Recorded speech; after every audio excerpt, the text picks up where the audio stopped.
Hi, in this video we are going to talk about the concrete example and we are going to test our Prim's-Yarnik algorithm. What's very important that, again, sorry for that, I have made a mistake because I think that we had the vertex here, but of course we have to use the target vertex. So minEdge.targetVertex is going to be the vertex. And basically, it's going to be the example. We have 3 nodes, A, B, and C, and we have to create 6 edges. Why? Because we are able to simulate undirected edges with a directed edge for the one direction and a directed edge in the opposite direction. So that's why we are going to have 2 edges for all of the cases.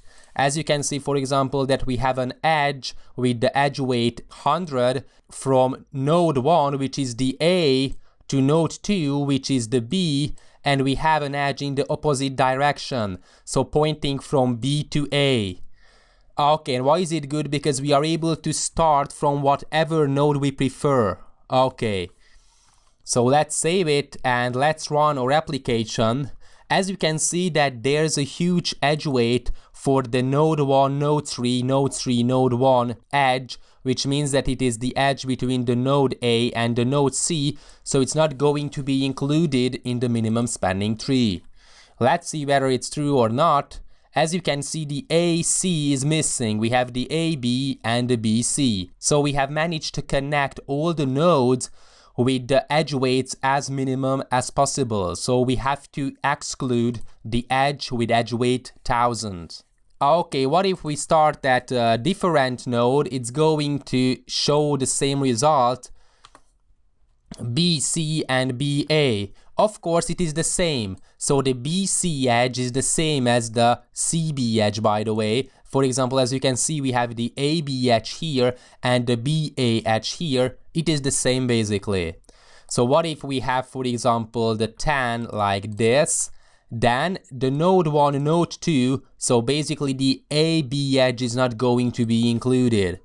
Let's see whether it's working fine. Oh, sorry for that. Okay, because we have the node 1, node 3, which is the AC. So the spanning tree shouldn't contain an edge between the node A and node C. And as you can see, there is no edge between the A and the C directly. So this spanning tree implementation is working fine. What's very important that we have to use a heap. Okay, that's why we are going to use a list as a heap underlying abstract data type. It's very important that we just have to iterate until there is no unvisited vertex. And basically we just have to include all the edges into the heap. Then we have to call this heap pop, which is going to return the edge with the minimum edge weight, because we have defined this comparator that's going to decide that's what is the greater and the smaller edge according to the edge weight.